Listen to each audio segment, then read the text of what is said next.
Car la vraie force se trouve entre les mains du serviteur et non pas entre les mains de quelqu'un qui se croit important. Bienvenue à La Vie dans la Parole avec Joyce Meyer.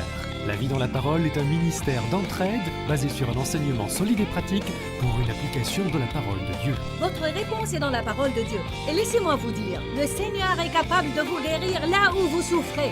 La Vie dans la Parole est un ministère international qui atteint le monde par le cœur de Dieu. Et voici aujourd'hui pour vous l'occasion d'expérimenter la vie dans la parole avec Joyce Meyer.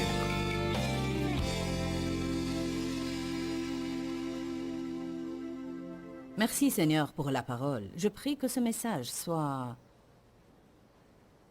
la cerise sur le gâteau, comme on dit dans ce séminaire.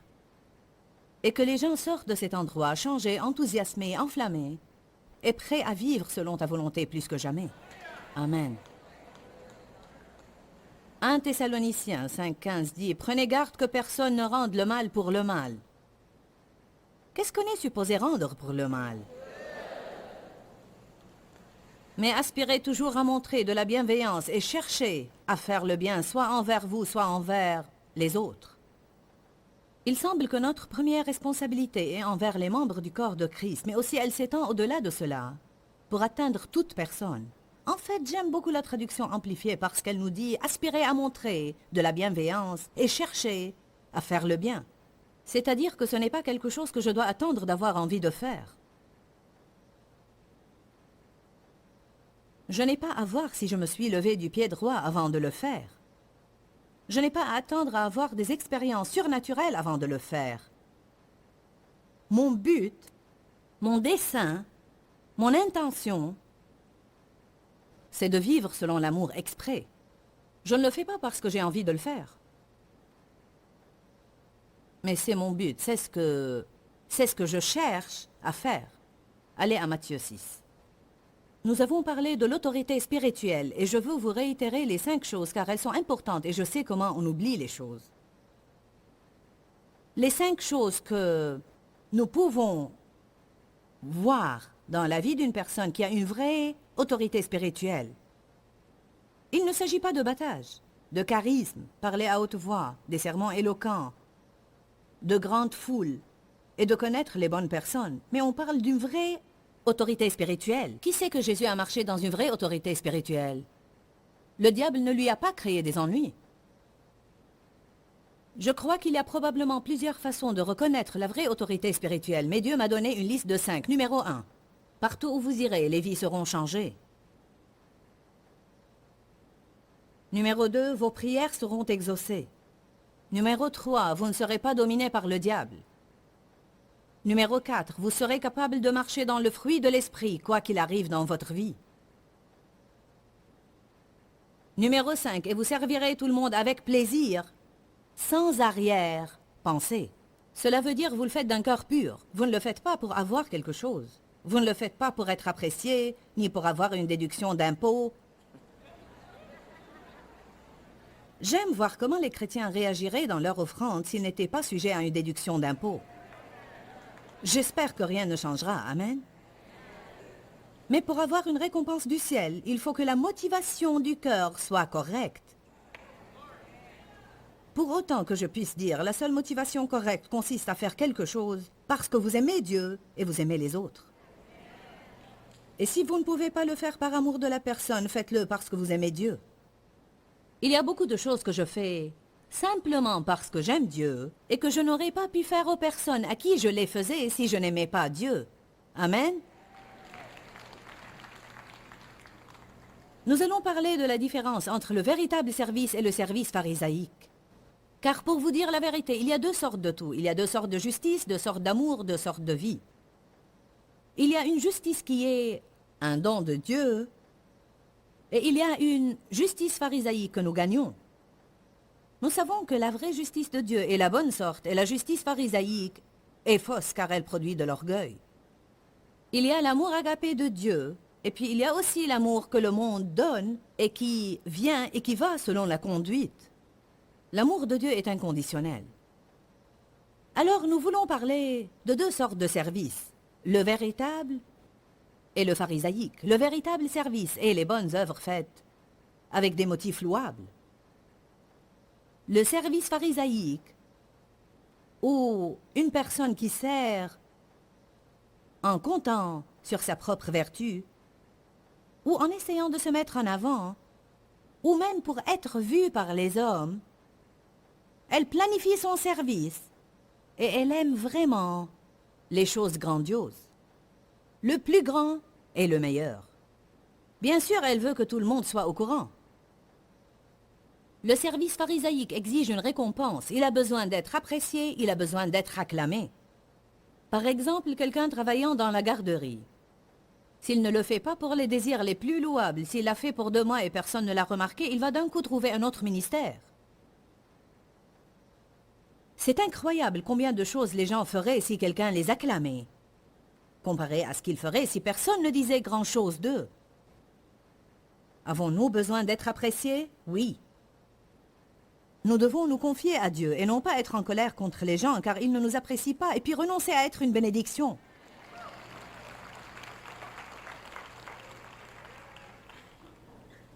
Un vrai serviteur est satisfait en faisant soit de grandes, soit de petites tâches.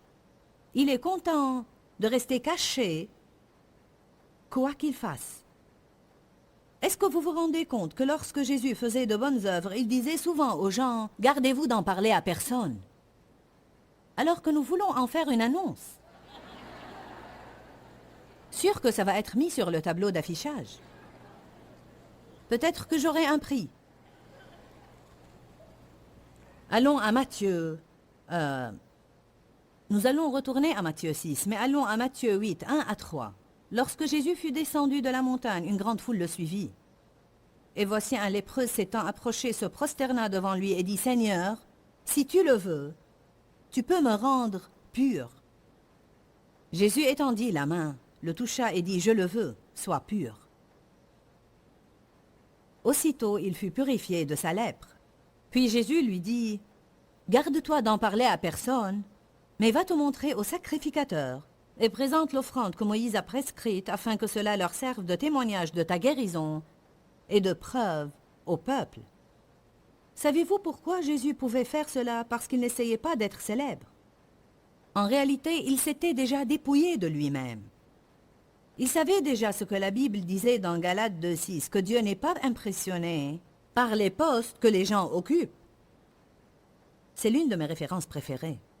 Puis-je vous dire que Dieu n'est pas impressionné par mon poste aujourd'hui? Ça ne l'impressionne pas que je sois prédicatrice. Le saviez-vous? Ça ne l'impressionne pas que Charles et Gilles soient conducteurs de louanges. Je vais vous dire qu'est-ce qui impressionne Dieu. Il est impressionné par le fait que j'en suis arrivé au point où j'ai une attitude de soumission envers Dave. Cela impressionne Dieu. Il est impressionné par le fait que je me lève chaque jour tout en voulant sincèrement faire le bien aux gens. Ceci impressionne Dieu. Dieu n'est pas impressionné par les choses qui impressionnent les gens. Dieu est impressionné par l'obéissance. Je vais vous dire qui d'autre est impressionné par l'obéissance, le diable. Quand vous obéissez à Dieu, le diable ne peut pas vous manipuler. Jacques 4,7 ne dit pas simplement résistez au diable et il s'enfuira de vous, mais il dit soumettez-vous à Dieu, résistez au diable et il s'enfuira. Si vous allez désobéir à Dieu carrément et essayer de résister au diable, vous gaspillerez votre énergie. Parce que vous lui avez déjà ouvert une porte. Matthieu 6. Gardez-vous de pratiquer votre justice. Gardez-vous de pratiquer votre justice en public ou devant les hommes pour être vu. Cela ne veut pas dire que chaque fois que vous faites le bien, vous avez à le cacher. Mais ça veut dire que nos motifs doivent être nobles. Nos motifs doivent être nobles. Qu'est-ce que le motif? C'est le pourquoi derrière le quoi. C'est la force agissante dans notre vie. C'est ce qui nous motive en fait. Je suis motivé par l'appel de Dieu dans ma vie. Je suis motivé par vouloir être capable de me tenir devant Dieu et dire « J'ai accompli la tâche que tu m'as attribuée ». Je suis motivé par ce désir que Dieu a mis en moi, celui d'aider les gens. Ceci me motive à étudier, ceci me motive à prier, ceci me motive à rester dans les avions et rester dans les hôtels et continuer à écrire des livres et continuer à faire des messages. Cela me motive, ce ne sont pas vos applaudissements qui me motivent. Est-ce que je les aime? Oui, je suis contente que vous m'aimiez. Je serais bête si je ne l'étais pas. Est-ce que j'ai besoin d'encouragement? Absolument. Mais est-ce pourquoi je fais ça? Non. Nous devons vraiment savoir pourquoi nous faisons les choses. Pourquoi? En fait, Richard Foster, qui a écrit un livre, dit « Le service pharisaique endette les autres et devient une des formes de manipulation les plus subtiles et destructives connues par les hommes. » Vous savez, vous pouvez en fait faire des choses pour les gens en essayant de faire de sorte qu'ils sentent qu'ils vous doivent quelque chose. Et alors vous pouvez les contrôler et les manipuler à cause de tout ce que vous avez fait pour eux. Après tout ce que j'ai fait pour toi. À chaque fois que vous êtes tenté de dire cela, réalisez que vous avez un problème de motivation. Ne le détestez-vous pas quand quelqu'un vous fait cela? Après tout ce que j'ai fait pour toi, alors vous ne l'avez pas fait comme au Seigneur. Vous l'avez fait pour faire en sorte qu'ils vous doivent quelque chose. Gardez-vous de pratiquer votre justice publiquement ou devant les hommes pour en être vu, autrement vous n'aurez point de récompense. Dites point de récompense. Combien de personnes vont quitter la terre en se prenant pour des bienfaiteurs,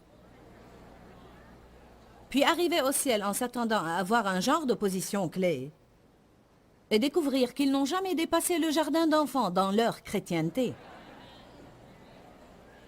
Car la vraie force se trouve entre les mains du serviteur et non pas entre les mains de quelqu'un qui se croit important.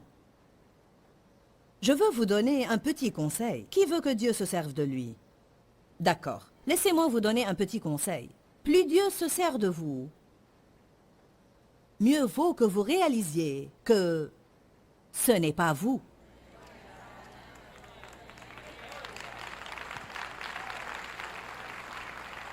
Je vais vous avouer un autre secret. Une des façons les plus rapides pour deviner combien quelqu'un est imbu de lui-même est de voir comment il traite les autres. Parce que toute personne qui est imbue d'elle-même et qui est pleine de suffisance va maltraiter les autres personnes. Surtout s'il s'agit de quelqu'un qui ne peut leur faire aucun bien et qu'ils considèrent sans importance. Ce qui impressionne Dieu, c'est être bon avec tout le monde et traiter les gens justes comme il le fait. Verset 2. Ainsi, quand vous donnez aux pauvres, n'allez pas le claironner devant vous, comme les hypocrites dans les synagogues et dans les rues aiment faire, afin qu'ils soient reconnus et honorés par les hommes. Véritablement, je vous le dis, ils tiennent déjà leur récompense. En d'autres termes, si vous faites quelque chose pour être applaudi et vous recevez de l'applaudissement, alors c'est ça votre récompense, jouissez-en, parce que vous n'allez rien avoir de Dieu. Mais quand vous faites la charité, ne laissez pas votre main gauche savoir ce que fait la droite. Ça m'a pris quelques années pour le comprendre, mais j'ai compris ce que cela veut dire. Quand vous faites quelque chose, oubliez-le tout court. N'allez pas méditer sur toutes vos bonnes œuvres.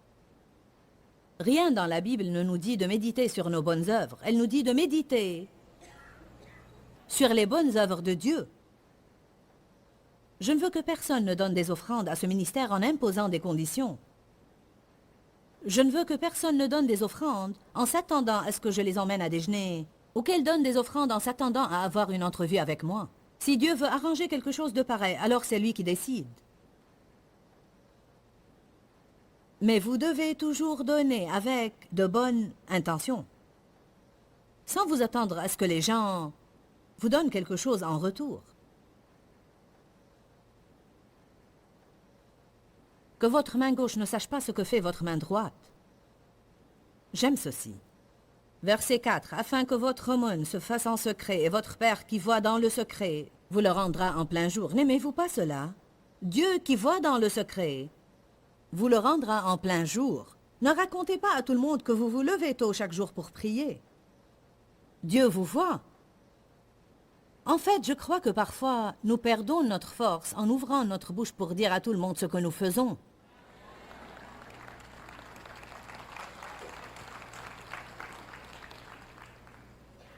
Matthieu 6, verset 5. Lorsque vous priez, ne soyez pas comme les hypocrites qui aiment à prier debout dans les synagogues. En fait, les hypocrites étaient pharisaïques. Ils s'efforçaient de faire les choses bien, mais ils voulaient aussi sonner de la trompette. Ils aiment pour faire leurs prières à se camper dans les synagogues et au coin des rues pour être vus des hommes. Je vous le dis en vérité, ils tiennent déjà leur récompense. Mais toi, quand tu pries, entre dans ta chambre, ferme sur toi la porte et prie ton Père qui est là dans le lieu secret et il te le rendra en plein jour. Je préfère avoir une récompense de Dieu que de quelqu'un d'autre. Le véritable service est un mode de vie. C'est la façon dont le serviteur vit, c'est qui il est. Un vrai serviteur est motivé par quelque chose beaucoup plus profond que les sentiments. Si nous apprenons vraiment à faire de bonnes œuvres, nous expérimenterons de grandes forces de résurrection dans notre vie. Certains veulent ressusciter de leur désordre. Certains d'autres veulent une percée dans leur situation. Alors commencez à faire de bonnes œuvres pour des raisons louables, non seulement des bonnes œuvres. Je ne vous apprends pas seulement à faire de bonnes œuvres car je sais comment est la chair. Nous pouvons faire de bonnes œuvres pour des raisons non louables. Je ne veux pas faire de bonnes œuvres parce que mon ami les fait et j'essaie de me maintenir à son niveau. Ni faire quelque chose car mes amis s'attendent à ce que je le fasse et je ne sais pas ce qu'ils vont dire si je renonce à le faire. Je ne veux pas faire de bonnes œuvres pour attirer l'attention des gens convenables. Je veux simplement faire ce que Dieu me demande de faire. Je veux être un peu comme celui qui vivait à l'ombre, qui sortait discrètement pour faire son travail puis rentrer chez lui. Occupez-vous de vos affaires, que votre main droite ne sache pas ce que fait votre gauche. Ne vous vautrez pas dans votre bienveillance. N'allez pas raconter aux autres toutes les bonnes œuvres que vous faites. Si Dieu veut que vous ayez une certaine notoriété, qu'il vous la donne. La Bible dit qu'on ne vous retrouve pas en train de vous louer vous-même par votre propre bouche. Ne vous louez pas vous-même, que quelqu'un d'autre le fasse. Acte chapitre 9. Une dame a expérimenté une résurrection grâce à ses bonnes œuvres. Vous dites, j'ai des problèmes dans ma vie et je passe mon temps à réprimer le diable. Je vais vous dire comment réprimer le diable. Surmonter le mal par le bien. Acte 9, 36.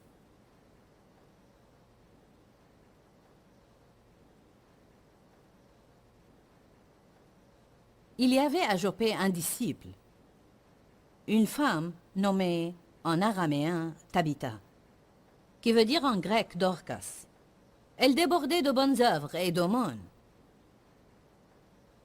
Déborder veut dire abondamment. Cela ne veut pas dire qu'elle le faisait rarement de temps à autre. Elle débordait abondamment. Cela veut dire qu'elle était une de celles qui se levait tous les jours et disait « Je vais exprès m'efforcer de voir à combien de personnes je peux faire du bien aujourd'hui. »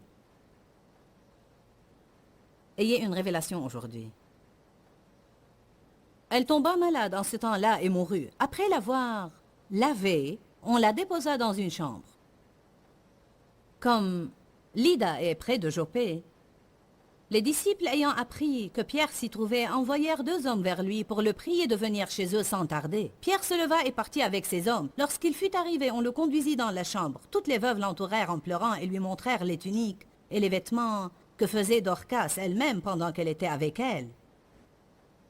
Pierre fit sortir tout le monde, car il avait à se débarrasser du doute et de l'incroyance. Il se mit à prier, puis se tournant vers le corps, il dit « Tabitha, lève-toi » Elle ouvrit les yeux, et ayant vu Pierre, elle se mit sur son séant. Il lui donna la main et la fit lever. Il appela ensuite les saints et les veuves, et la leur présenta vivante de nouveau. Vous dites, a-t-elle reçu cette résurrection grâce à ses bonnes œuvres? Je crois qu'il y avait certainement un rapport là, parce que cela est mentionné dans la Bible. Je ne sais pas. Est-ce que vous pensez qu'elle aurait reçu cette résurrection si elle avait été une femme égoïste, égocentrique et enquiquinante? Je sais qu'il est tard, mais vous pouvez saisir ceci. Ce qui est intéressant, mesdames, si vous êtes une dame, levez la main et faites-moi signe. Vous les dames qui êtes devant votre télé, faites-moi signe. Ouais, aux hommes, regardez-les.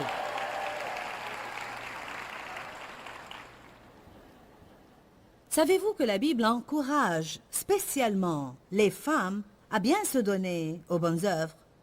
Cela ne veut pas dire que les hommes ne doivent pas les faire. Mais une écriture dit, les hommes doivent prier et les femmes doivent se donner aux bonnes œuvres. Je suis sûre qu'il y aura des changements dans le corps du Christ si tous les hommes priaient et les femmes faisaient de bonnes œuvres.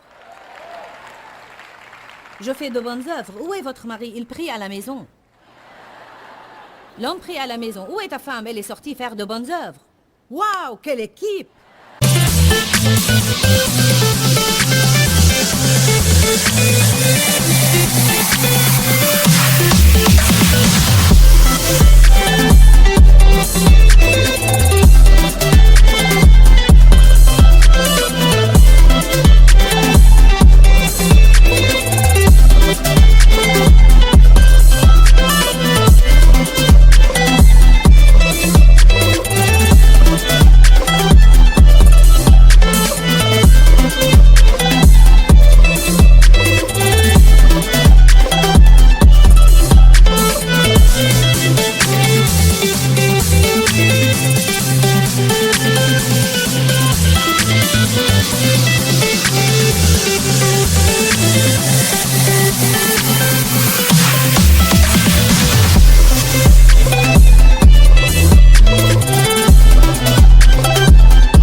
Alléluia!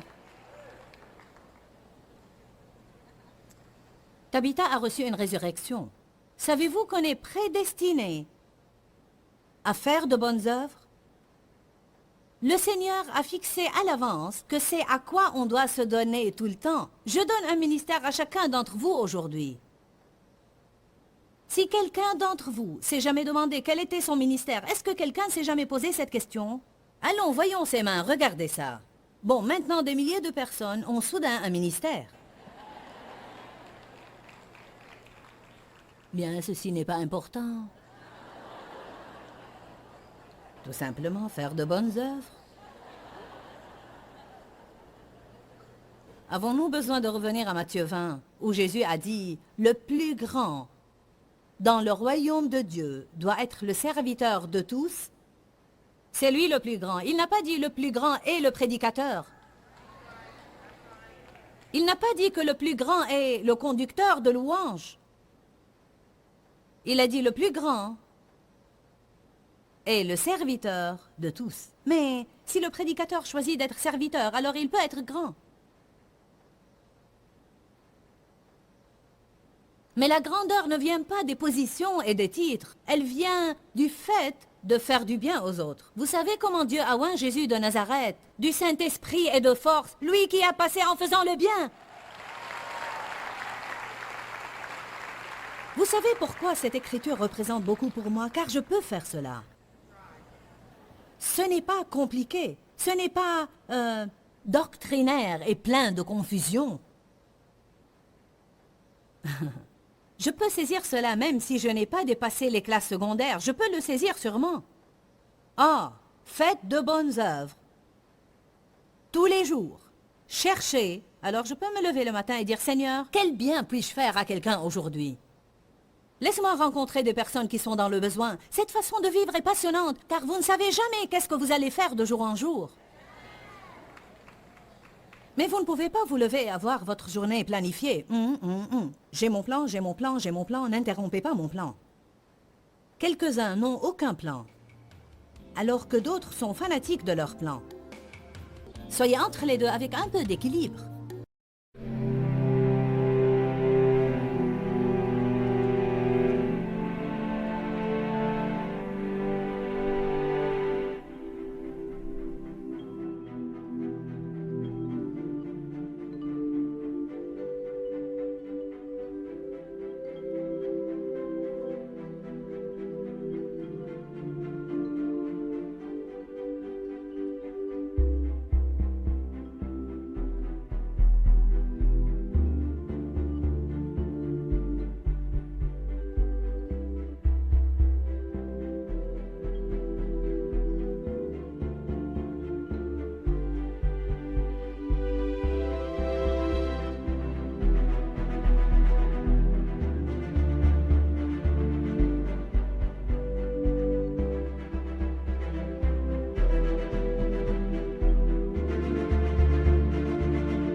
plan et suivez ce plan. Mais si Dieu essaye d'interrompre votre plan, baissez les bras.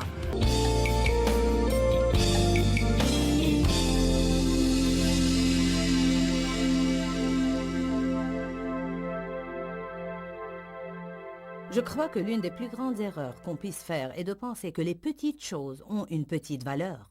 Et si vous avez un problème relationnel en ce moment, et je crois effectivement que je parle à certains qui l'ont, il se peut très bien que ce soit parce que vous ou l'autre personne dans cette relation donnée avez oublié de faire les petites choses qui comptent tellement.